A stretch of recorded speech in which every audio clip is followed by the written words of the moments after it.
I gotta tell you a story about a couple of guys. We got a show about bikes in a garage. Don't ask me why. Okay, ask me why. We're the Handsome Asians Motorcycle Club. Welcome to another episode of the Handsome Asians Motorcycle Club. When we all started riding motorcycles, we as a group or on our own watched a lot of motorcycle movies, mainly to learn more about motorcycles and about its culture. One of those movies was called Mondo Enduro. Mondo Enduro was created by Austin Vince, who became somewhat of an inspiration to us due to his low-budget, do-it-yourself approach to not only road trips, but also filmmaking. We took his lead years later and made our own motorcycle films. These films did pretty well in film festivals and got passed around online. Austin got a hold of one of these films, got in touch with us, and we kind of just cultivated this friendship online and through social media. But never did we really think that we would see him here at the Handsome Asians Motorcycle Garage to talk to us personally about films, motorcycling, and what have you. So here we present Austin Vince. Hey everyone, we're here at Handsome Asians Motorcycle Club gang. Sorry. As you can see, we are honored to have the one and only Austin Vince here with us. Before we get started, I'm a little worried because you laughed really hard, and I'm wondering if you laughed because we said we're handsome. I just laugh because it's just the most kick-ass name of any motorcycle organization. You know, instead of being called the Outlaws or the mean, dirty bastards or something, you've got a much cooler name than that, which of course demonstrates that I can see you're all ready for a punch-up in the Walmart car park. Well, the Handsome Asians Motorcycle Club, it flowed better than our original name, which was average-looking Pacific Islander motorcycle Owners Guild. I much prefer that, actually. But no, you've got a brilliant name. Brilliant name. I laugh because I'm a fan. You're here in the States. Obviously, you live across the pond. What is it that you're doing here in the States? Well, I run an event in England with my wife Lois called the Adventure Travel Film Festival, and we were scouting out some locations with a potential organizer in Maine, in New England, and we want to get this, I think, incredible film festival happening in an East Coast location and a West Coast location. So we went to Los Angeles to, I was editing there with some other guys, a film I'm making. But we also wanted to scout out some West Coast locations. We went to look at a place called Furnace Creek Ranch in Death Valley. It's a bit hot, actually, too hot for anything at a film festival. But we wanted to look at that as a venue. And then I got the chance, I realized that I might have the chance to meet Paolo and you guys, and so I sent a begging email and said, look, I know you get this, I'm a fan, I'm 500 miles away, just give me a signal and I'll be on my way. And so here I am. Wow. Well, thanks for being here again. Do you want to speak a little bit about the film festival, or? It's an event that is very wholesome, completely DIY, righteous, independent, kind of quite under the radar, off the grid. And it's the inevitable outcome of the explosion of DIY filmmaking that we've seen in the last 10 years. Now everyone's got a camera. Now everyone's got some kind of editing software. Everyone's got eyes. And we've got the internet and all that jazz. So everyone's making all these little films about all sorts of things. You guys make films about motorcycling. A lot of people are making films about the adventures they have. Some people are making films about some very long, exciting journeys that they're undertaking. And they make those films, and then they're kind of like driven, like maniacs, sort of thing, in the edit and everything. And they've done the trip, and they've bankrupted themselves, and then they've sort of got nothing to do with it because you can put it on YouTube, but YouTube isn't curated. You can't go on YouTube and search for show me the good stuff on YouTube. What match will that get you? So we created a film festival where the amazing independent adventure travel films that are being made could all be collected together for one weekend. And it's kind of like a rock festival. Everyone comes, stays, camps, and over the weekend there's about 14 films, and they cover everything from people obviously motorcycling around the world. We love that. That's my bread and butter sort of thing. But people canoeing down the Congo. We had a guy who just drove a Land Cruiser from London to China and back different routes there and back, went through every single country on the Eurasian landmass. Incredible film. We do a lot of vintage stuff, so we dig up weird, forgotten travel stuff that is totally lost to history, and that's really, really popular. That's almost one of our best things. We had a film this summer about 2 Swiss girls who were like 20, and I think they were quite wealthy, but they got an ordinary car in 1939, and they drove it from Geneva to Delhi. These 2 girls in this totally normal car, not a Jeep or anything like that, or a truck, totally normal car, filming across Turkey, Iran, Afghanistan, what is now Pakistan, and the Himalayas. It's just absolutely incredible film, and it's narrated by Switzerland's leading female actress, whose name I don't know, and she's famous in Switzerland, and she narrates it in French. But the narration of the film is all the letters home that these girls sent back in 1939, and so while they're on the road, obviously World War II is breaking out in Europe.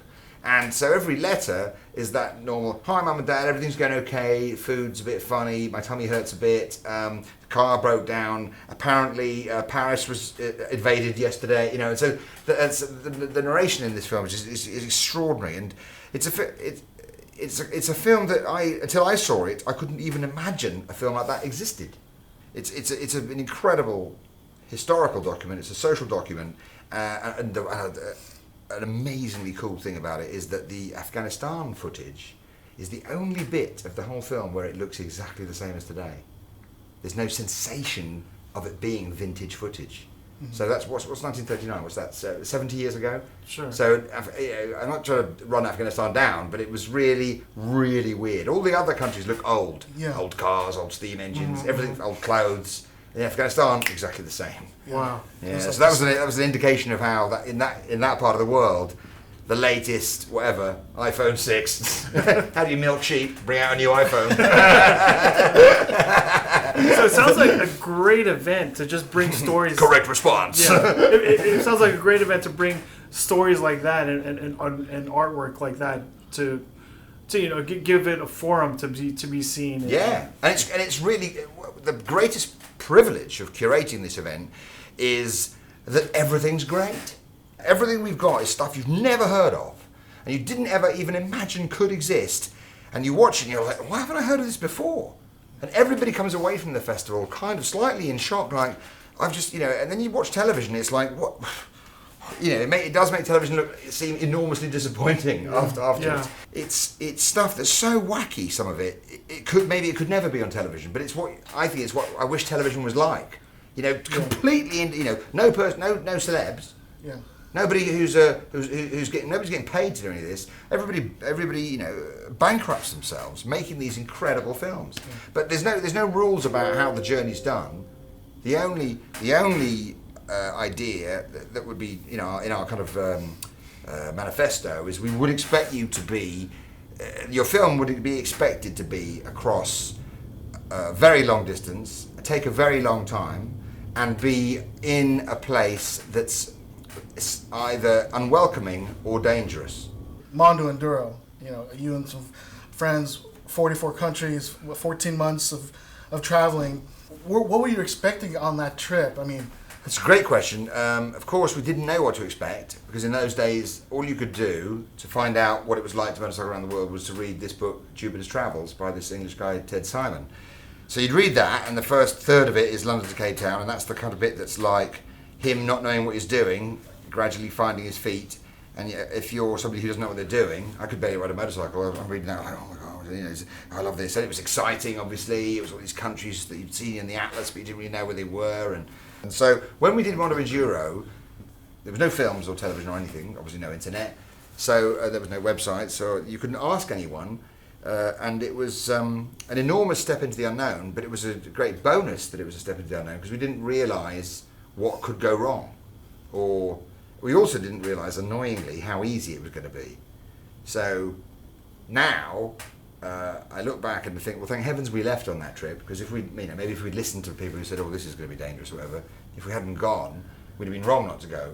That was the main thing. When we finally got back to London at the end of Mondo Enduro, was like, oh, is that all there is to it then? And so it's like the opposite of raising children, where you think, you know, you have sex and it's amazing for, you know, like 17 seconds. Yeah. You know, and, like, yeah, I'm 17 seconds. in England, I'm a record holder. You know, and then you have the child, and it's like, oh my god, and everything, you know, it's like being smashed in the face with a shovel every day, isn't it? You know, I haven't got any children, but I know from my friends that do that it's about 1,000,000 times more difficult than they thought. Motorcycling around the world was the opposite. That sounded like a big deal, and all you had to do was just start the bike, release the clutch off, and the engine did the rest. It was easy. You know, there's a little bit of a theme in Mondo Enduro, like, oh, you know, we didn't know what to expect, anything like that. You brushed over that a little bit. Were there any certainties? The certainty was that, for example, I had guaranteed 18 months off my teaching job. So I didn't have to get back to England for 18 months. And as I say to people now when they talk about these things, is that, you know, everyone does that thing, they lay everything out and they take the picture and they say, this is what I'm taking on the road, and they might do a blog and there's a list there and you can look at it and like, ooh, and then all the internet know-it-alls are like, you shouldn't be taking that, or why haven't you got that tyre leaf or whatever. All of that is irrelevant compared to time. $1 million bursary, a gift to your trip, free motorcycles, the best clothing from Touratech or Adventure or whoever, is all irrelevant compared to time. If you could do anything and get an extra 2 weeks for that trip, or an extra month, or an extra 6 months, then that's the most important piece of equipment is time. You know, everyone says, oh, I can't take time off work. Well, when you're a freelancer, that's true. But I was a school teacher and I worked for someone else, obviously, and I went to the headmaster. I said, can I take, 4 semesters off school? And he said, okay. And I thought that was a big deal. What I didn't realise is that when I came back, I was a much, much, much better and more functioning and more competent school teacher than I was the day I left. It was 1,000,000 times more useful to the school as somebody who'd motorcycled around the world and seen what I'd seen, because of course I saw things that I didn't realise I was going to see, and had experiences that I didn't realise I was going to experience.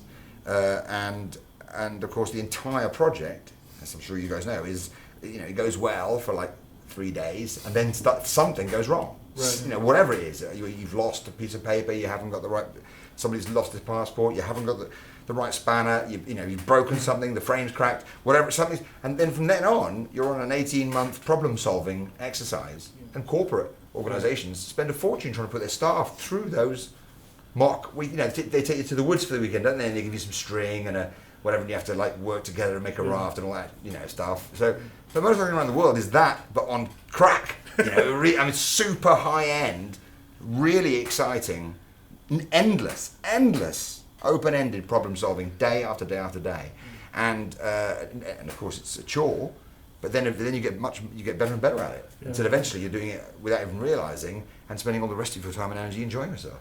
I'm reminded of the section in the documentary where you guys are stuck under a bridge for how long? Yeah, that was depressing. They look pretty. Yeah, that was depressing because we were really we were clearly out of our depth and were just able to kind of salvage the trip. But I thought, and a lot of the worst stuff that happened to us there wasn't filmed because the camera didn't work or we didn't have it with us or whatever. But at the time I thought, my bike fell into a muddy pool and was submerged, and I was a normal street biker. I'd never dealt with a motorcycle at the bottom of a lake before or the bottom of a pond in the middle of Siberia with no equipment apart from the tools I had on me, So I thought, that's the end of the trip then. Yeah. It's not. I thought it was terminal, like having a head cut off or something. And then, of course, it turned out there was a way to get it going again. We didn't know what it was, so we had to kind of work it out. Yeah, that was a low point, But once again, it was absolutely possible to kind of come back from it. When I look back at that time under the bridge and all that stuff, that wasn't much fun. And I would happily have done that trip again without that section in it. Sure. With change that for like going to a party for 3 days, or being offered like a kilogram of cocaine. Take this with you, English friends. And it's like, yeah. And there's a railway bridge over there. You can go and like do the whole lot. I mean, so yeah, I mean, but like everything in life, the bad things that happen to us in life. And remember, when we were on Mono Enduro, we were on holiday. We were just a lot of young lads trying to have a good time. Right. You could use the word adventure to describe it because there was a lot of uncertainty in it. Sure. But it was meant to be fun, and it ended up being fun almost immediately. I mean, obviously you've got tons, thousands and thousands of miles and trips under your belt. So when you go on these trips now, is there still a certain amount of discovery and a certain amount of is there anything new that you still learn or what is it that you're experiencing that keeps you going? Well, the opposite is true. I'm not really doing trips like that anymore. Now I'm resolutely trying to use my free time to go on holiday. I did a big trip called Mondo Sahara about 4 years ago, and that was a specific moment in my life when I really wanted to put down a marker in the form of a DVD. I wanted to put down a marker on the adventure motorcycle landscape and say, this is how much fun you can have in a month with hardly any money and with no idea what you're doing, really. And Mondo Sahara was an actual sermon. But I'm not one of these. I'm not an explorer or an adventurer, I'm not somebody who's always off doing a new trip. Most people ask me, so what's the next thing you're doing? And they don't realise that I've done quite a lot of that stuff, and I certainly don't need to do any more. I want to just go home with my pipe and slippers and have some nice lasagna Italian takeaway and watch a DVD. That would be my with a bottle of rosé.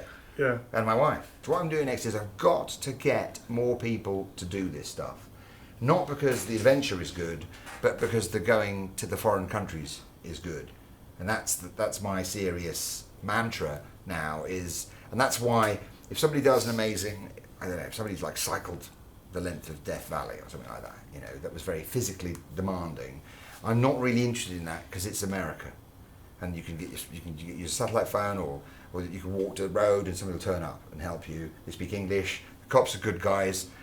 I'm joking, obviously. But notionally, the people, you're in a society where notionally there is some semblance of law and order. It's not complete anarchy. The people in uniform are to be trusted, sort of thing. The food, when you buy it, is edible. The water is drinkable, etc., etc. People aren't trying to kill you on the roads, So I think it's really my entire life was, my entire politics, my whole life was changed by being in a vulnerable position with my buddies in unusual places like Siberia, Kazakhstan, Guatemala, Zambia, Ethiopia, Saudi Arabia, places that I never thought I'd actually end up. But to break down or to go wrong or to get into trouble, to have a policeman shouting at you in Zimbabwe is a different, it gives you a different outlook. And when in Tanzania on Mondo Enduro, we were trying to rough camp somewhere, and a little guy came out and said, "Oh, stay with me." He was the poorest man I've actually spoken to in my life. His home, his wife and his wife and 5 children all lived in one room in a mud building they built themselves, and this guy was offering us help. One of our motorbikes was more money than he'd ever see in his entire life. We had more cash on us than he would ever see.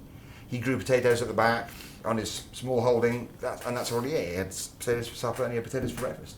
That was it, and water. That was his life. That was proper subsistence life. That man only ate what he grew. And spending a night with him, not organised through an initiative where I flew to Tanzania and then we went in a 4x4 out to the village and then somebody said, "Here's Joseph Mgomo, you're going to stay with him tonight." Now that would have been the same experience, but to be by the side of the road fiddling with the bike and this bloke comes out of the bushes and says, "Who are you? What are you doing here?" We say, "Oh, we're trying to find somewhere to stay tonight." And he says, "Well, come and sleep in my house." That's a completely different experience from having it delivered to you. He rescued us. He took it upon himself to show kindness to British people who formerly had controlled and exploited his country. But that wasn't in the agenda at all. It was just, you're human beings. You look like you're in a bit of a pickle. You know, he didn't interview us. He didn't check us out. He didn't say, "Can I see some ID?" Is one of you a maniac? I've got 5 small children. Can I trust all of you with them? What are you guys like? And have you been in prison? And, you know, all those sensible questions. You know, just all of you come back to my house. You know, I'm going to feed you, and you know that. And so that's kind of experience. And that happening to you all the time, day after day after day. One minute it's a Tanzanian, the next minute it's a Siberian guy who might be, you know, totally shit-faced, but he's still saying, "Come on, I'll sleep in there. You'll be fine." You know, that's a completely different experience. And in America and Europe, that's gone. We don't do that to people. We don't see people by the side of the road and stop and say, "Do you want to come back to my place tonight? You know, you look like you might need a bath." That would never happen. No. And that was... So it's not about the motorcycling, as far as I'm concerned. It's not about the adventure. It's not about the travel. It's about the being vulnerable in their world. And then stuff happens that I think makes you a better kind of, more rational, reasonable person. So you just showed us a trailer of what you're working on now, called Mini Mondo. Yeah, yep. It's just a little project to try and help get people kickstarted on the adventure motorcycling step ladder sort of thing. I firmly believe that you shouldn't go on guided tours. If you can afford to go on a guided tour, you've got plenty of money. I can tell you that now. So, but in my experience, there's plenty of people who want to go on a long distance motorcycle trip, and they're sort of not quite sure what to do. And of course, there is no training for adventure motorcycling, so they end up not leaving. So I created the Mini Mondo project as a kind of miniature kind of boot camp to, and it's meant to represent 5 days from Mondo Enduro, and that's what it was like. But it's never been the Mondo Enduro guys, it's you and your mates and whoever comes on the trip. And we don't go around the world, we haven't got time for that, so we just do it all in the Spanish Pyrenees. And we don't do it on tarmac because that would be too easy, so we do it on trail bikes, trail riding, about 100 miles a day, and that's tiring and it's a little, slightly technically difficult. It's, you know, and it can therefore be a little slightly intimidating. People get injured. You know, the stakes are a little bit higher than just normal road trip stuff. Everyone's carrying everything on them that they're going to use for the whole 5 days. We, you know, get water from rivers and stuff like that. Obviously, we stop at gas stations to get gas, but then once we've done that, we're back in the mountains. And we ran the first 3 of them last September 2016, and it was a spectacular success. Everyone really loved it, and I felt, you know, as I'm basically a school teacher, I was trying to. It was just me doing a lesson. It was a lesson on adventure motorcycling. Right, here's a worked example, as we say in maths. So all these ingredients come together, and we create this 5-day project. Ride about 500 miles off road. It's quite tiring actually. We're riding from dawn till dusk, and then when we stop cooking, doing all our own food. There's nobody handing you a cocktail. You know, that collection of losers. I can't remember what they're called. The collection. Yeah. We won't mention. It's called the whatever it is, the Yuppie Motorcycle Collective or something. And sure. So we're all in it together. You get roll your sleeves up, get stuck in. There is no downtime apart from when you're riding, when actually you're concentrating because there's lots happening, and everyone's luggage is falling to pieces, and we repair it, and then we sort stuff out, and it's a really, really good fun taster. That's the word. It's a trial run. It's a dress rehearsal. You know, something like that. And the idea is that the people who do it, I don't want to ever see them again. I don't want them to come back and do it again next year. I want them to take that experience, get 4 mates together, and say, okay, we're going to ride from London to Istanbul, or we're going to ride from London to Nairobi, or we're going to fly our bikes to Chile, and we're going to ride from Chile to up to the top of Alaska. And so I'm like a kind of evangelist. I just want to put the seed in their mind and say, okay, this is a format that works. Now go off and do it, and take other people with you. So anybody who's interested in doing that or joining you, how do they get in touch with you then? AustinVince.com. Click Mini Mondo. There's a little thing on there. Mini Mondo. Fuck! I can't believe I missed the Austin Vince interview. Sounded like it went pretty good. Well, you're never here, man. I mean, what's that about? Yeah, well, you know, I got a baby at home. I got another baby on the way. Yeah, I understand. I mean, What's that like? What's it like being a father? I don't know, it's pretty awesome. Like, just seeing him grow up and, you know, seeing him learn stuff. And this one thing is, like, he keeps throwing stuff at me. I don't know what that's about.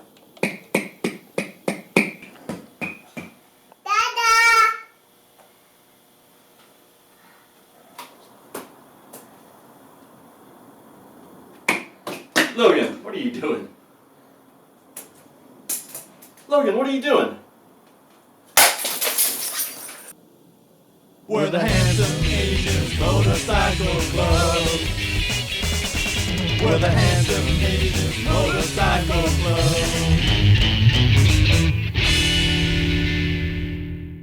If you like what you saw, click here to subscribe or leave a comment below. And make sure to check out our movie, which recently won the People's Choice Award at the Motorcycle Film Festival in Brooklyn, New York, at vimeo.com/ondemand/dirtbag2.